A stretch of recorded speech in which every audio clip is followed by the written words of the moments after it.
We were just in Cologne, where today at 11 began the carnival. But now we are traveling east 5 hours by train to the capital of Germany, to Berlin, where Professor Jaroch from Bayer is sitting. So Bayer itself has its headquarters near Cologne and Leverkusen. Professor Jaroch is Vice President and Head of Public-Private Partnerships and R&D Open Innovation at Bayer. Thank you so much for being here and for giving us your time. I think we will be finishing before, so everybody will be happy tonight. Thank you, and we're going to show first the video, and then you can have your presentation afterwards.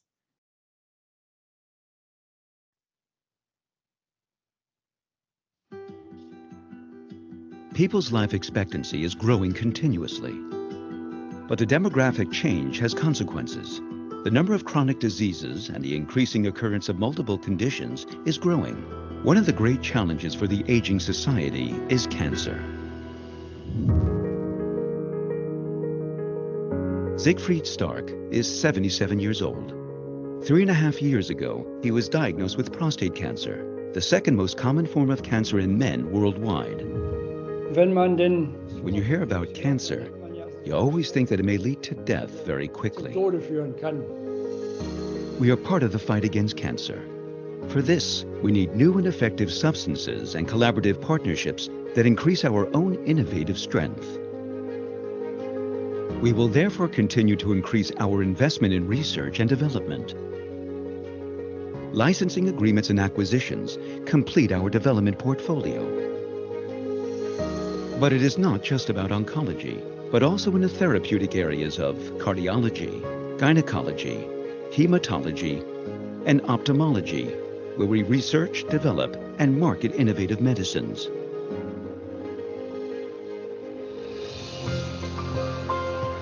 Siegfried Stark was able to fight back against his cancer, which stopped progressing after being treated with the targeted alpha therapy. It would be nice if I had another few years in reasonably good health for my age. Fingers crossed. But it's in God's hands. I'm not planning to move mountains anymore. The important thing is to be healthy and be able to move around and look after the house a while longer. That's my wish.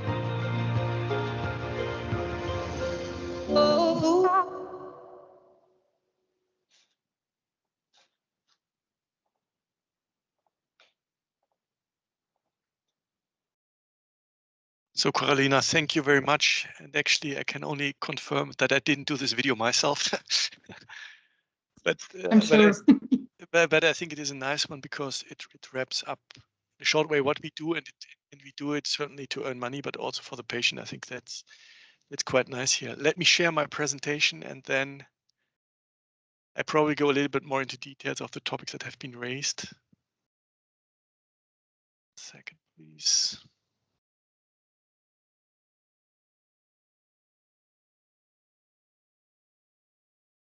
I hope you can see it. Yes. Maybe you just want to, yeah. I go in presentation mode. Okay, that's good. Wonderful.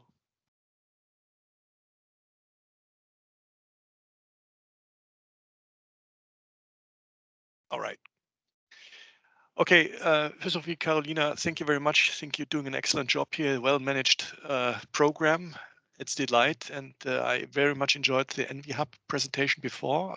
The DLR in Cologne Warn is a neighbor actually of Bayer, because we are, you said it already, we have not only our headquarter in Leverkusen, which is probably 10-20 kilometers away from that, but we also have a big research group in Wuppertal, which is probably then 40 kilometers away from that. That's clearly nearby. But I'm actually calling now here from the middle of Berlin, because we have the other big research center in Germany here in the capital.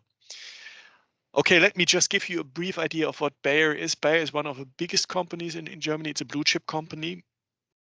And if I give you the next picture, just want to let you know, I'm from the pharmaceutical branch, and the headquarters of the pharmaceutical branch is exactly here in Berlin, but we are also strong in the field of crop science and in the field of consumer health. I think everybody in Germany knows probably the most well-known product that we have in the consumer health business, and that is aspirin, that we discovered 120 years ago. But don't worry, I will not give a history lesson here. I just rather try to touch on things that are a little bit newer in date. I want to talk about the pharmaceuticals, and importantly, and that has been already mentioned shortly in the video, we have three basic and huge areas of interests, and that is cardiology, oncology, and women's healthcare. Probably a word to the topic of women's healthcare. That is a traditional field here from Berlin, because that has been catered to this topic by Sharing, which has been taken over by Bayer roughly 15 years ago. So that's a traditional one, but we have also a strong franchise in hematology, ophthalmology, and radiology. But I don't want to go too deep into business or products, just give a frame, and don't worry, these are the only numbers I give you, and these are numbers from the Corona year 2020. About the scale of Bayer, just telling one of the biggest companies in Bayer. So we have sales of more than 41 billion in 2020. I would say roughly half of it goes to the pharmaceutical arena. And the important thing I would like to stress is that we do really significant investment in research and development, which is combined for the whole group almost 5 billion euros. I think that's quite sizable. And biggest chunk of that really goes into the pharmaceutical business, 2.6, 2.7 billion. So we are indeed, I would say, a company that relies a lot on research.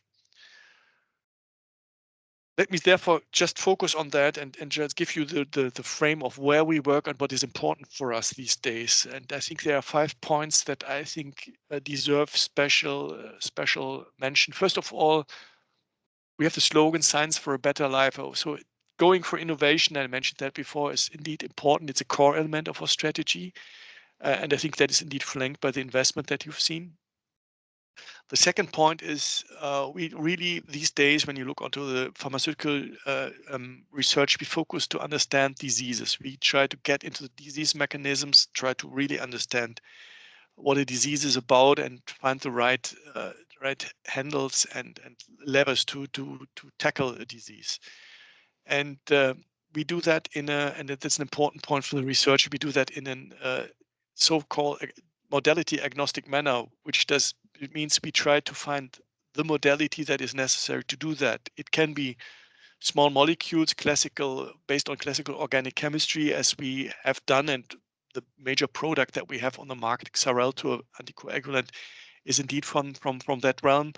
But we also are strong in biologics, so larger molecules. But that is these days flanked, and I jumped already to the CGT, with cell and gene therapies. We have mentioned that a few minutes, we'll mention a few minutes later.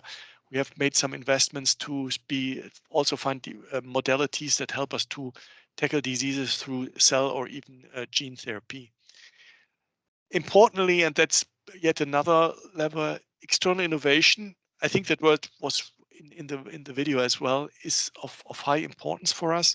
So I think we have an excellent in-house expertise, but we are fully aware that there is a lot of knowledge outside of the company as well, and that we rely on this knowledge as well. And therefore, we are really eager to find partners and drive innovation forward with partners. And these can be partners from academia, startup, industry, big pharma, and so forth. So we are really open for partnering along the whole value chain, by the way. And a topic of interest for us, but I think that has been a theme with a lot of talks, is to be a little bit better and stronger in digital health. Really try to have a really holistic view on how we treat patients, and that spans from digital biomarkers to digital health devices later on. So I think that's a very big and important field. But if you just look at the industry as a whole, I think topics like cell and gene therapy, digital health are indeed the cornerstones of today's pharmaceutical industry. Just go a little bit more detailed into the areas of diseases. I mentioned that we try to look for disease mechanisms and get a better understanding of what's going on. The prime topics that we focus on are indeed cardiovascular and oncology. These are really the most important fields for us, and added to that, gynecological therapies.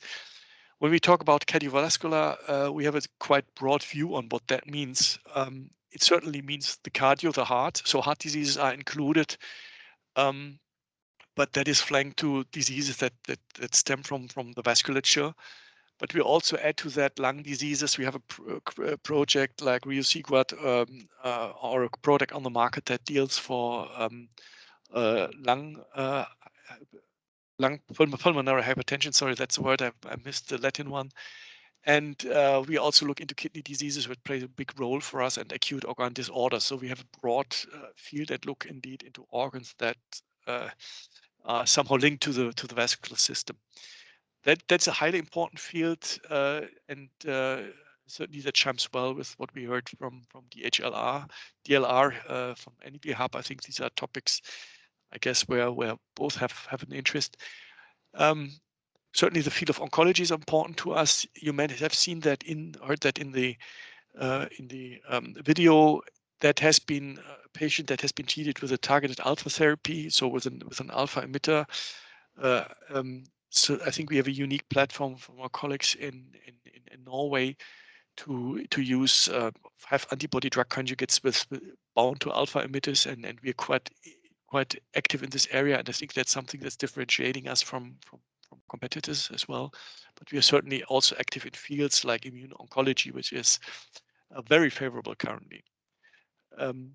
Gynecologically, I think that's another important point. It's not so much fertility control that is in the limelight of what we do. It's indeed severe diseases like endometriosis, pain disease, uterine fibroids, that we invest our resources and then try to come up with new therapies.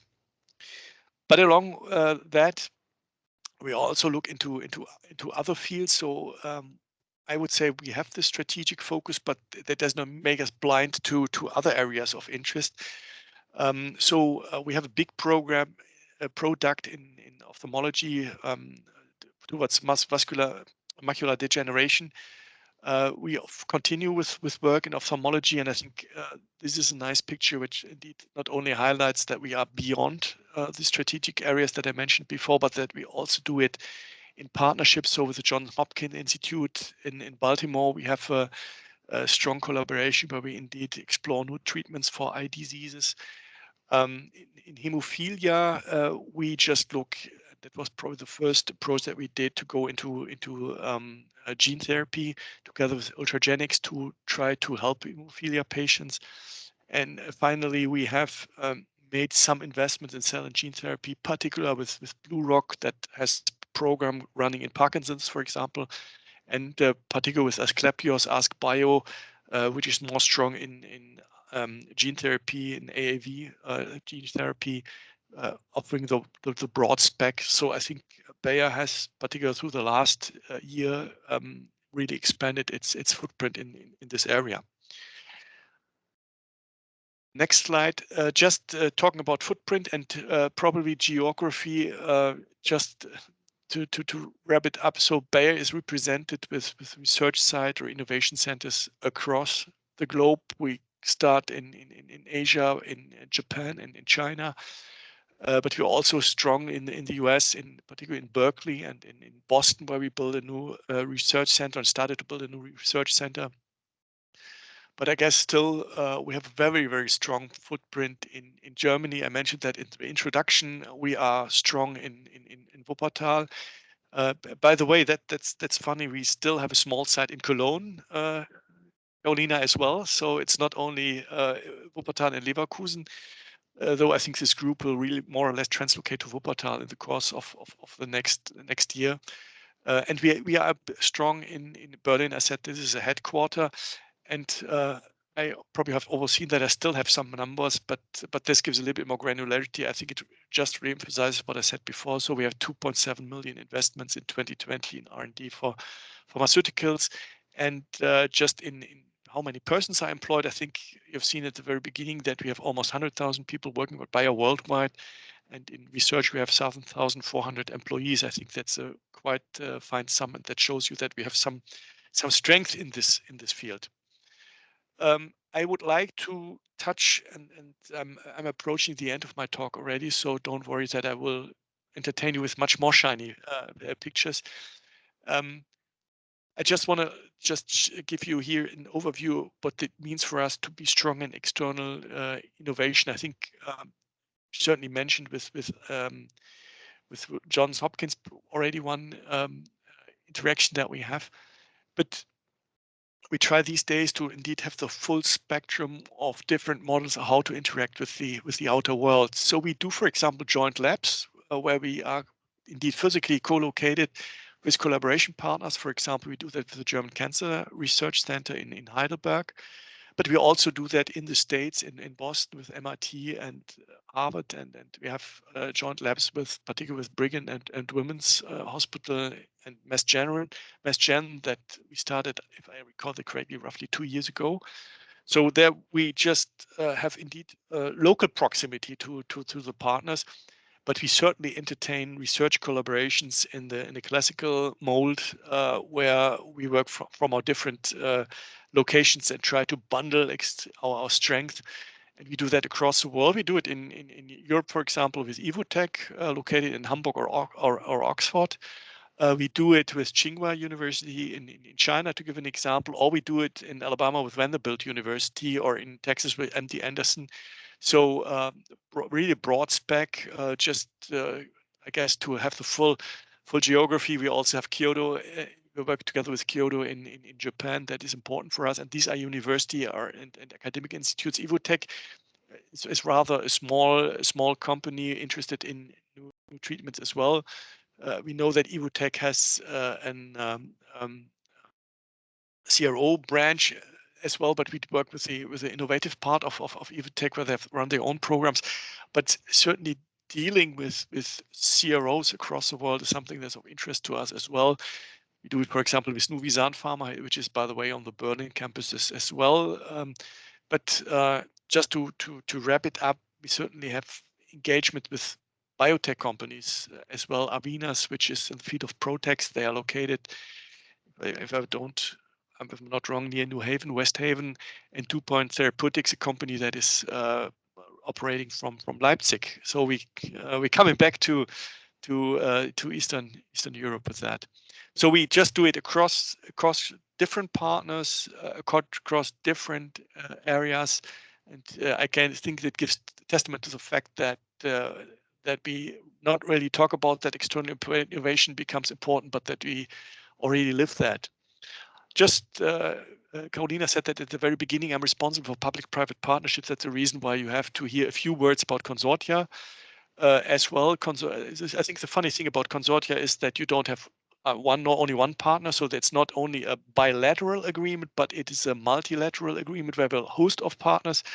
And we're very strong in the European Innovative Medicine initiatives, where we, together with partners of academia, other pharma companies across Europe, and by the way, not only in Europe, but also in besides in the US, try to tackle general topics that help overall the pharmaceutical industry, but also the ecosystem to overcome challenges.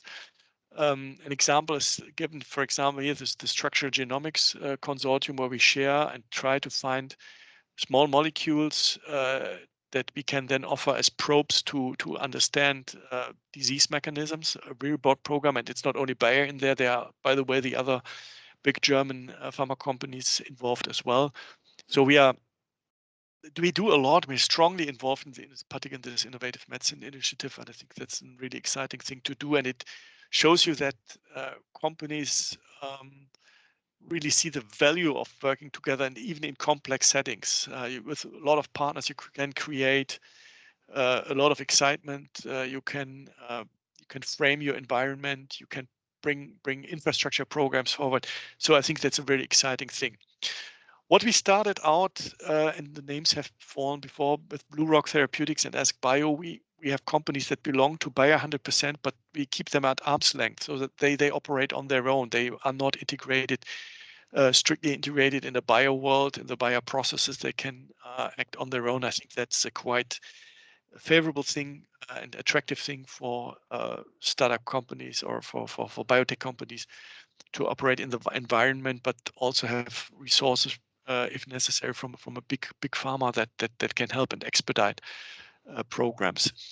And finally, last but not least, we do classical license agreements. And if you just look onto our pipeline, we have programs that we got in through licensing activities. For example, in the cancer field with the Vitrakvi and Nubeqa. Nubeqa is an AR antagonist that has been really successful. Finally, with Eylea, we got a program against macular degeneration that I mentioned before that we licensed in at a very late stage, and it's very good for our business, and I think it's gain for both Regeneron, who owns that in the rest of the world, and Bayer. But it's not only that we take programs in. We in other cases have also doing things together with partners. If you just think about Adempas, it's a molecule that came out of our labs that we partner with Merck, Sharp and Dome, but also for our main product Xarelto, which is partnered in the US with Johnson Johnson, and that's to the benefit, I guess, of all companies, and that helps that programs like that can grow, and that sometimes huge development costs can be shared. So I think it's a value, and it's a win-win for everybody involved. I'm here with my final slide. Along that, we look particularly in the open innovation field also for other ways of interacting and getting into contact with our environment. We have some grants for initiatives, for example, grants for Accelerator, which goes more for digital programs. So we really support groups that have ideas to come up with a business model. We do some mentoring and financing for these colleagues. In Berlin, we have, and that would be something that I would have shown you if that would be a face-to-face meeting. We have our Collaborator, which is an incubator where we offer lab space and office space for small and young life science companies. And we hope that from this proximity, we can grow collaborations. I hope it can happen. We have run this program now for almost 7 years, and indeed we managed to entertain nice collaborations out of that. So that is a module that we offer. And yeah, I think I talked about the consortia that become important for us. We are involved in a lot of consortia. I think looking at that, probably 30 and more currently. So that's a model that we are interested in very much. And I just say that to underline that indeed that's my role in my position. We are interested in working together with our environment. We are a fully integrated pharma company that can bring the strength to the table, and certainly we are always happy if someone reaches out and is interested in collaborating with us. And Carolina, with that, I thank you for having me here, for presenting Bayer shortly, and only for your patience, because it took some time to get our stuff together and some rebooking. So thank you very much appreciated. And with that, I'm certainly happy to take questions, and thank everybody in this call for their patience to stay and listen to me. We have to thank you, Professor Jaroch. Thanks so much for being here and for taking your time. As you have all seen, this is a different presentation, because normally we are focusing on SMEs and on research institutions, but we also want to give the voice to the big companies. And as you have seen, I'm very happy that you talked about collaboration, consortia, and all this stuff, because actually I was always wondering, do you really need a collaboration with research institutions or others, because you do everything in-house? But you said that you always collaborate as well with other institutions. Yeah, you're right. You're right. I mean, we are certainly fully integrated, but I think as a pharma company to do everything on their own and keep everything to yourself is not the right way to move ahead, particularly in the 21st century. I doubt that it was like that in the 90s, by the way, when I started out. We had collaboration already at that point in time. But it's a clearly appreciation about the expertise outside, and that you cannot have as a company all expertise in-house. So I think you ought to do to collaborate, and really from a personal level, because I'm in the collaboration business for more than 10 years now, it's more fun to do things in collaboration. Yes, I know. Thank you. I was wondering, I don't know if you saw the presentation by Dr. Mattis on Tuesday, because you also mentioned the topic of digital health. And I was wondering if you feel, it's a more political question, if you feel that there are still some constraints from the political side, and where do you see the biggest chances for a research institution to go further with digital development, or for a company? Yeah, so actually, Carolina, I would not like to answer that question because I'm not that firm in the digital health arena. I'm certainly aware. I'm involved in projects that deal with real world data. I certainly know about data privacy issues. It's a highly charged political topic. I think you can manage everything, but the effort is certainly in some cases very big. But I cannot competently comment on that. Okay, no problem. Thank you. I would give the word to the audience. Maybe you can unshare your screen, so Sure. Sorry, I it's can do easier that. to. Sorry. No, Sorry no for that. problem. It's easier to see more of you. Are there questions from the audience? Yes, I know it's the last presentation, and therefore I know that there are mostly no questions. But that's no problem, because we still have the booth, and I want to invite all of you to go to the booth as well. I hope you can stay there until at least 7. Yep. Yes, and I also want to say thank you to Sigrid Stark for the video, because he gave us a little insight into his private life. So thank you for your time. Thank you for your presentation.